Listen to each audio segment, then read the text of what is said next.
সুদখোর মেয়েকে বিয়ে করা জায়েজ আছে কিনা? বাবা সুদখোর হলে মেয়ের কি দোষ?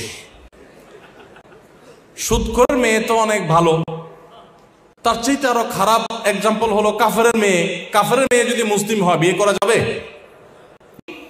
আপনার সুদখোর হয়, মেয়ে যদি ভালো হয় তাহলে তাকে বিয়ে করা যাবে। এখনকার যুগে মেয়েকে দেখে যতটা বিয়ে করে ছেলেরা, তার চাইতে বাপকে বেশি দেখে। বাপকে দেখে না বললে ভালো হয়, বাপের টাকা দেখে, বাপের অবস্থান দেখে, তাই না? ওই যে একটা কথা আছে না, যে এখন মানুষের সাথে মানুষের বিয়ে যাওয়া হয় তার চাইতে টাকার বস্তার সাথে ময়দার বস্তার বিয়ে হয়।